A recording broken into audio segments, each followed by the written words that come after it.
안녕하세요. 왜 이렇게 연상의 남자를 만나게 된 건지 그때는 어린 마음에 남들보다 여유가 있어 보이는 남편의 모습에 반해서 결혼을 결심했는데 결혼하고 나니 후회가 되는 부분이 더 많습니다. 그나마 연애할 때는 남편도 한참 때라서 괜찮았는데 결혼 후부터는 영 아니었어요. 더군다나 결혼하면서 남편의 권유로 저는 회사까지 그만두게 되면서 솔직히 집안일을 하고 나면 딱히 할 게 없어서 체력적으로 힘이 남아 돌았는데 영업맨인 남편은 퇴근하고 나면 많이 힘들어했어요. 그리고 퇴근 후에는 술 약속이 뭐가 그리 많은지 허구한 날 술에 떡이 돼서 일어나지 않는 남편을 보고 있으면 날이 가면 갈수록 불만은 더해졌습니다. 그나마 자녀 계획 때문에 결혼 2년차까지는 남편과 저는 애를 많이 썼습니다.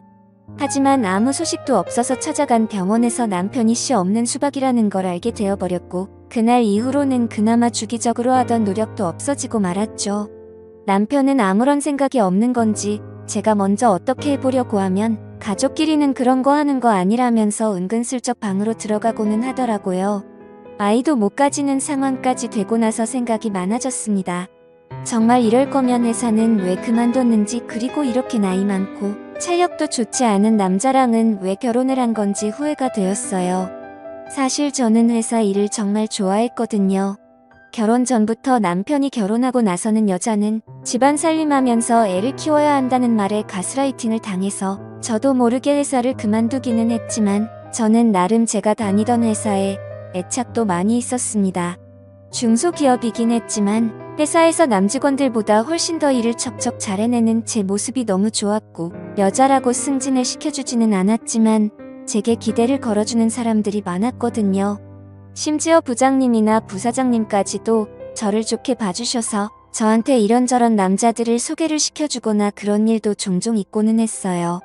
당시에는 남편과 연애를 하고 있었음에도 저는 그런 소개 자리를 거절하지는 않았습니다. 더욱더 안타까운 건 남편보다 조건이 좋은 남자들도 많았지만 그 당시에는 남편보다 저를 만족시켜주는 사람은 없었거든요. 그랬던 남자가 지금에 와서는 왜 저 모양 저 꼴이 된 건지 정말 밤마다 짜증이 납니다. 이혼 사유가 될 수 있다는 말이 거짓말이거나 지어낸 건지 알았는데 그게 아닌 것 같아요. 진짜 미리 알 수만 있었더라면 현재의 남편을 고르지 않고 다른 사람을 고르고 싶다는 생각뿐입니다. 그래도 남편은 저한테 상냥했어요. 8살 연하의 와이프라 그런지 저를 공주 대하듯 대해줬고 자기 때문에 직장까지 그만둔 저에게 물심양면으로 지원을 해줬습니다. 딱 부부끼리에 그거 하나 빼고 다 잘해줬어요. 솔직히 이렇게 친절하거나 그러지라도 않았다면 아마 진작에 이혼을 했을 수도 있었겠네요.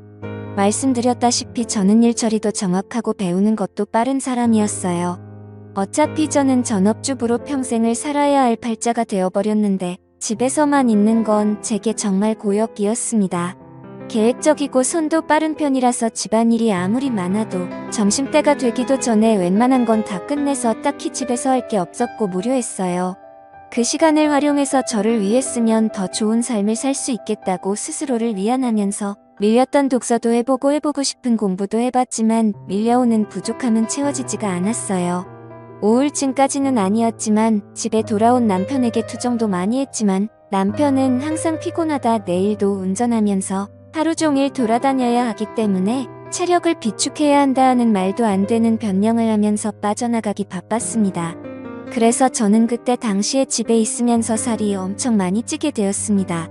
결혼 전에는 남편도 첫눈에 반하게 만들고 여기저기 직장 동료들한테 소개팅도 받아서 다니고 하면서 나름 남자 여럿 울리던 미모가 있었는데 집에만 있고 외출을 하지 않으니 화장도 안 하게 되고 살이 많이 찌게 되면서 결혼하기 전에 입던 옷들은 사이즈가 맞지 않아 입지도 못하게 되고 점점 제가 매력이 없어지는 것 같았습니다. 그리고 제가 살이 많이 찌게 된 이후로는 자격지심 때문인지 모르겠는데 남편도 저를 더 피한다고 생각을 했어요. 자존감이 낮아질 대로 낮아져 있던 그때 재활용을 하는 날 분리수거를 하다가 아파트 단지에서 이웃을 한 명 만나게 됩니다. 처음 보는 여자였는데 나이는 저보다 어려 보였어요. 아주 옷이며 신발도 잔뜩 비싼 브랜드로 도배해서 나와가지고는 재활용 분리수거를 하고 있는 거 아니겠어요? 사실 처음에는 속으로 욕을 했어요. 어지간히 돈 자랑을 하고 싶나 보다 싶었거든요. 이 시간에 분리수거를 하러 나온 걸 보니 저처럼 전업주부인 것 같은데 집에만 있으면서 저렇게 차려입고 다닐 필요가 있나 싶었거든요. 저랑 거의 똑같은 타이밍에 나왔는데도 불구하고 경비 아저씨가 저는 본체 만체도 안 하고 그 여자만 도와주는 것도 굉장히 기분이 나빴습니다. 아마 낮아진 제 자존감 때문이겠지요. 그런데 그때쯤부터 느낀 건데 분리수거를 하는 날마다 저랑 같은 시간에 나오는 것 아니겠어요? 그런데 나올 때마다 입고 있는 옷이냐 신발이면 매번 다른 걸 입고 나오는 겁니다. 아무튼 그때부터 저는 그 여자와 안면을 트게 되었고 그냥 인사 정도만 나누는 사이가 되었어요. 하루는 집 근처에 있는 마트에서 장을 보고 나오는 길이었습니다. 장바구니가 3개가 꽉 찰 정도로 장을 많이 본 날이었어요. 하나는 어깨에 들쳐 업고 양손 하나씩 무거운 장바구니를 들고 집으로 돌아가려는데 누가 차 경적을 울리더라고요. 그래서 길을 비켜줬는데도 계속 빵빵거리길래 뒤돌아보니 그 여자가 딱 보기에도 비싸 보이는 외제차를 끌고 창문을 내린 뒤에 저를 부르는 겁니다. 집에 가는 길이냐고 물어보면서 자기도 집에 가고 있으니 태워주겠다고요. 솔직히 조금 자존심이 상했습니다. 차 안에 탔는데 그 여자와 제가 비교가 많이 되었거든요. 삐까 번쩍한 외제차에 그 외제차만큼 고급져 보이는 명품들 풀 메이크업을 하고 머리까지 윤기가 철철 흐르더군요. 그에 비해 저는 그냥 누가 봐도 동네 아줌마 같아 보이는 평범한 복장에 슬리퍼를 신고 있었고 머리는 그냥 관리하기 편하게 적당히 촌스러운 파마를 하고 있었으니 말이죠. 괜히 차를 얻어 탔나 싶었습니다. 그리고 저는 제가 솔직히 그 여자가 그렇게 자기의 재력과 아름다움을 뽐내면서 자존감을 채우는데 이용된 희생양이라고 생각했어요. 정말 짧은 시간이었는데 오만 가지 생각이 다 들더라고요. 나도 저렇게 예쁘고 꾸미고 있었더라면 남편이 나를 피하게 되지 않지 않았을까 하는 생각도 들고 눈물이 막 나기 시작해서 그 자리에서 울어버리고 말았습니다. 제가 막 우니까 그 여자도 당황을 하더군요. 왜 우냐고 하면서 저를 달래줬어요. 허세와 허용이 가득하고 자기의 만족을 위해 남을 절망시키는 아주 나쁜 여자라고 생각했는데 제가 엄청 오해를 했습니다. 그 여자는 저를 진심으로 위로를 해줬어요. 그러면서 하는 말이 분리수거할 때 몇 번 마주치면서 언니하고 친해지고 싶었다고 하더라고요. 아파트 단지에 자기랑 잘 맞을 것 같은 여자가 한 명도 없는데 딱 언니만큼은 처음 느낌부터 뭐가 바파박하고 왔다고 하면서 말입니다. 그래서 제가 당신같이 젊고 예쁘고 능력있어 보이는 아가씨가 나랑 친해져서는 어디에 쓰겠냐고 거짓말하지 말라고 했습니다. 그랬더니 그녀가 하는 말이 언니가 꾸미지를 않아서 그렇지 자기가 봤을 때는 언니가 자기보다 훨씬 예쁠 거라고 하면서 저를 추켜 세워주더군요. 그 여자가 하는 말이 100% 진심이라고 생각하지는 않았지만 또 위로를 받고 나니 기분이 썩 나쁘지가 않았네요. 그때부터 이 여자하고는 친하게 지냈습니다. 이 여자도 제가 예상한 대로 전업주부의 삶을 살고 있었고 매일같이 집에서만 보내는 게 무료한데 자기 남편이 워낙에 의심이 많아서 자기가 혼자 다니는 걸 원하지 않아 했다고 하네요. 그래서 그 여자는 그 여자 나름대로 같은 아파트에 사는 이웃 중에 자기와 잘 맞을 것 같은 사람을 찾아다녔던 겁니다. 그리고 그 여자는 저를 발견한 거고요. 안목이 있는 여자라는 생각이 들었어요. 제가 그 당시에 꾸미는 것도 포기하고 살도 많이 쪄있는 상황이었지만 왕년에는 엄청 잘 나갔었다는 거를 본능적으로 눈치를 채고 있었던 거잖아요. 아무튼 제 인생은 그 여자를 만나면서 급박하게 변하게 되었습니다. 그 여자를 따라다니면서 동네에 있는 헬스장도 다니고 요가도 배우고 관리도 받으며 잃어버린 저의 미모를 다시 되찾기 시작했어요. 적당히 관리하기 편한 꼬불머리도 그만두고 미용실에 가서 관리도 받아보고 옷도 후줄근해져서 목이 늘어난 티셔츠는 다 가져다 버리고 그 여자만큼 비싼 브랜드 옷을 사지는 못했지만 적당히 괜찮은 옷들로 제 옷장을 다시 채워나갔습니다. 그리고 제가 관리를 받으며 살이 빠지기 시작한 그때 드디어 각방을 쓰던 남편도 혼자 자니까 너무 춥다며 방으로 돌아왔습니다. 남편이 다시 저를 여자로 봐주면 기쁠 거라고 생각했는데 하나도 기쁘지가 않았습니다. 느릿느릿한 거북이인 저와 결승점까지 전력 질주를 하는 토끼 같은 남편이었거든요. 동화 속 토끼는 결승점에 다다르기 전에 잠깐 쉬었다라도 가지. 결승점까지 혼자 전력 질주를 해버리니 느릿느릿한 거북이는 결승점까지 한참 남았는데도 그 차이가 너무 커져버리니 혼자 꾸였고요. 끝까지 가는 것보다 그냥 경기를 포기하게 되더라고요. 그날 이후로 제 옆으로 돌아오려는 남편이 정말 꼴보기가 싫었어요. 그래서 코를 고는 소리가 너무 시끄러워서 잠을 못 자겠다고 다시 혼자 쓰던 방으로 돌려보내버렸습니다. 그 이야기를 같이 다니게 된 그 여자에게 했더니 100번 1000번 잘한 거라고 하면서 언니가 빨리 자존감을 찾은 것 같아 다행이라며 제 편을 들어줬습니다.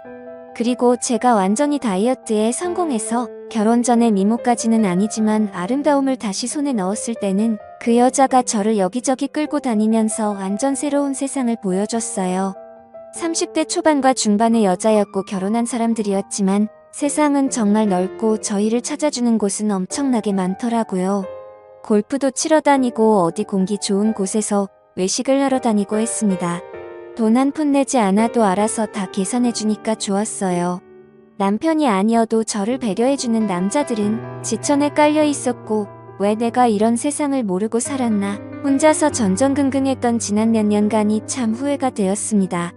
그러다 그 여자가 언젠가 저를 불러서 이제 한동안은 못 보고 지낼 것 같다는 소식을 전해왔습니다. 사실 그 여자는 얼마 전에 이혼을 해서 돌싱이 되었다고 합니다.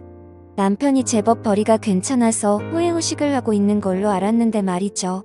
그래서 그녀에게 앞으로 어떻게 할 거냐고 물어봤어요. 저는 사실 이 여자가 여기저기 막 구르고 다녀서 이혼을 당한 거라고 생각했거든요. 그런데 그게 아니었습니다. 그녀가 남편을 차버린 거였어요. 어떻게 할 거냐 하는 건 쓸데없는 걱정이었던 거죠. 왜냐하면 그녀는 그동안 집에 있으면서 코인을 해서 앞으로의 인생에 남편이 필요 없어질 만큼 큰 돈을 벌게 되었다는 거예요. 지금 사는 아파트는 남편 명의로 해주고 재산 분할을 또 따로 받기로 했답니다. 저랑 떨어지게 된 건 아쉽지만 자기도 좀 더 놀기 좋아하는 사람들, 많고 할 거 많고 놀기 편한 동네로 이사를 갈 계획이라고 하는 겁니다. 막상 저를 여기저기 데리고 다니던 그녀와 더 이상 같이 놀지 못하게 된다니 많이 아쉬웠습니다. 이제 막 저는 다시 제 인생을 찾은 느낌이었는데 다시 또 혼자가 돼버린다는 느낌이 들었어요. 그 여자가 없으면 차도 없고 운전도 할 줄 모르는 제가 어떻게 어디를 놀러 다니겠나 싶었습니다. 그렇다고 그녀가 집도 남편한테 넘기고 이사를 가는데 저 하나 때문에 그걸 포기하진 않겠다 생각했죠. 그렇게 그녀는 제 인생을 송두리째 바꿔버리고는 새로운 삶을 찾아 떠나버리고 말았어요. 남편이 출근해 있는 주중에는 정말 매일 같이 놀러 다녔는데 너무나도 아쉬웠습니다. 그리고 그렇게 같이 놀러 다닐 사람이 없으니 저도 기껏 관리받으러 다니던 운동도 손을 놓게 되고 그렇게 다시 살이 찌기 시작한 거예요. 그러다 이렇게 되면 안 되겠다는 생각이 들었습니다. 그리고 그 여자처럼 자주적으로 살고 싶어졌어요. 투자 같은 건 전혀 모르지만 제가 같이 놀면서 느낀 바 그 여자가 그렇게 썩 머리가 좋아 보이지는 않았는데 코인으로 돈을 벌었다니 저는 일한 경험도 있고 능력이 있던 사람이니 제가 코인을 시작하면 그녀보다 더 큰 돈을 벌 수 있지 않을까 하는 자신감이 생겼어요. 제가 돈을 벌게 되면 남편 때문에 포기해야 했던 제 인생을 다시 시작할 수 있다고 생각했습니다. 그 돈으로 차를 사고 운전을 배우고 하면 저 혼자서 못 놀러 다닐 것도 없다고 생각했고 차가 생기면 이사를 가버린 그 여자를 만나서 예전처럼 둘이 같이 다녀도 되는 게 아니겠나 하는 생각이 들었어요. 다만 제가 코인을 시작하기에는 커다란 문제가 있었습니다. 제가 전업주부를 하면서 실질적으로 돈을 벌어오는 남편이 경제권을 가지고 있었고 저는 그때그때 생활비를 다 썼었기 때문이에요. 코인을 하려면 자본금이 필요할 텐데 남편에게 이야기하지 않고 사는 그 자본금을 만들 방법이 없었던 상황입니다. 은행 대출부터 여성 전용 대출 같은 사금융권까지 알아보다가 아무리 그래도 리스크가 있는 투자인데 빚을 내면서 하는 건 아닌 것 같다는 생각이 들어서 차라리 남편한테 솔직히 말하고 허락을 받아내겠다는 생각을 했습니다. 말씀드렸다시피 제 부탁을 썩 잘 들어주던 사람이었기 때문에 적어도 거절은 하지 않을 거라는 확신이 생겼고 제 예상대로 남편은 제 생각이 그렇다면 한번 해보라고 1000만 원을 저에게 건네주었어요. 그리고 그날은 웬일로 자기가 코를 안 골 테니 같은 방에서 자도 되냐고 하기에 그렇게 하라고 했습니다. 내 털끝 하나 건드리지 않는 조건을 걸었더니 심통이 나서 그냥 혼자 자겠다고 방으로 가더군요. 인터넷으로 여러 사람들이 어디에 투자했네 하는 정보들을 모아가지고 시작을 하게 되었는데 남편이 저에게 준 1,000만 원이 일주일도 되지 않는 사이에 100만 원도 남지 않게 되었습니다. 처음이라 제가 실수를 했고 그만큼 돈을 잃고 나니 그 바닥이 어떻게 돌아가는지 한눈에 알겠더라고요. 그래서 그날에는 남편을 꼬드겨서 돈을 더 받아냈습니다. 저도 코인으로 떼돈을 벌어서 그 여자처럼 자주적인 삶을 살아갈 거라고 생각했거든요. 그런데 다음날 남편이 퇴근을 했는데 혼자 오지 않았습니다. 회사에서 알던 동생이라고 하면서 후배를 소개시켜 주더군요. 남편이 하는 말이 이 후배가 코인으로 대박을 내가지고 회사를 그만둔 사람이라고 합니다. 원래는 지금도 돈 굴리느라 바빠서 오지도 못할 사람인데 남편이 저를 위해서 특별히 부탁을 해서 데려왔다고 하더라고요. 어떻게 투자를 하고 치고 빠지는지 저에게 가르침을 주려고 말이죠. 제가 그런 거 필요 없다고 나 혼자서도 알아서 잘할 수 있다고 했더니 남편은 그래도 일주일 전에 준 1,000만 원을 다 날려먹지 않았냐고 하면서 아픈 곳을 찌르더라고요. 앞으로 벌 돈이 얼마인데 그 정도는 내 경험비로 들어갔다 치면 되는 거 아니냐고 했더니 그 후배라는 사람이 그렇게 이쪽 일을 쉽게 받다가 거지가 되는 거 순식간이라고 하면서 자기도 확신이 있는 게 아니기 때문에 투자 종목을 알려줄 수는 없지만 그래도 도움은 될 테니 한번 자기 이야기를 들어나 보라는 거예요. 내가 알아서 한다는데 왜 자꾸 그러냐면서 성질을 부리니 그러면 남편이 데려온 후배가 하는 말이 그러면 어떤 방식으로 제가 투자를 하고 있는지 자기가 지켜만 보겠다며 1시간 동안 제가 하고 싶은 대로 돈을 굴려보랍니다. 그래서 제가 1시간 동안 20% 이상의 수익을 내면 자기 도움 없이도 잘할 수 있는 사람이라고 생각하고 감나라 배나라 하지 않겠다고 그냥 돌아가겠다고 하는 겁니다. 그래프를 분 단위로 쪼개서 분석을 하며 저도 제 나름대로 이것저것에 분산해가면서 투자를 했어요. 20분도 안 돼서 제가 투자한 것들이 올라가기 시작했습니다. 20%가 아니라 40%에 가까운 수익률을 내기 시작했습니다.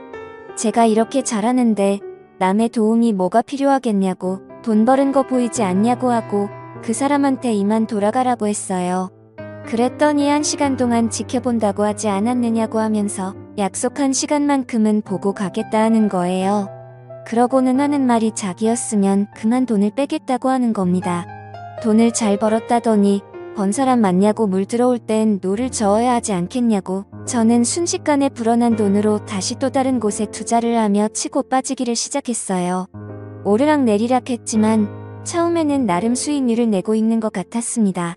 그런데 1시간이 다 되었을 때는 제가 투자한 것들이 내려가기 시작하면서 그렇게 30분을 더 돈을 굴려봤는데 남편이 새로 건네준 또 다른 1,000만 원이 결국엔 또다시 반토막이 나버려서 500만 원도 남지 않게 돼버렸어요.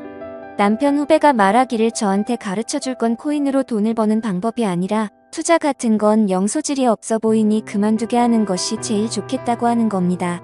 아까 제가 40% 수익을 냈을 때 그때 손을 털고 일어났거나 그때부터 원금을 보존해두고 수익을 낸 부분만 가지고 돈을 굴려야지. 저같이 감으로 투자하는 사람들이 빈털털이 되기 딱 좋다고 말하며 자리에서 일어나더라고요. 남편이 보는 앞에서 1시간 만에 또 절반의 돈을 잃으니 남편도 이제는 더 이상 투자하라고 돈을 내어줄 수 없다고 난색을 표했습니다. 대신 남아있는 돈은 제가 자유롭게 써도 된다고만 해줬을 뿐이에요. 그날 이후로 지금은 객기 부리지 않고 차근차근히 배워나가고 있습니다. 사실 남편 모르게 그날 때리고 온 남편의 후배가 운영하고 있는 투자 사무실로 출근을 하고 있어요. 사무실이랄 것도 없이 그냥 혼자 사는 방 같은 곳입니다. 거기서 저는 제 나름의 비용을 내며 투자하는 방법을 배우고 있어요. 제가 남편의 후배에게 원하는 걸 해주고 저는 투자도 배우면서 남편 대신 부족함을 채우고 있으니 어떻게 보면 윈윈이라고 볼 수 있는 셈이죠. 지금은 남편이 알면 안 되는지라 조심스럽게 행동하고 있어요. 그래서 남편이 퇴근하기 3시간 전에는 항상 집으로 돌아가고는 있습니다. 하지만 이것도 제가 큰 돈을 벌고 난다면 남편도 저를 이해해주지 않을까 생각해요. 또 찾아주셔서 감사합니다. 사연을 읽고 재밌으셨다면 좋아요, 구독, 댓글 부탁드립니다. 감사합니다.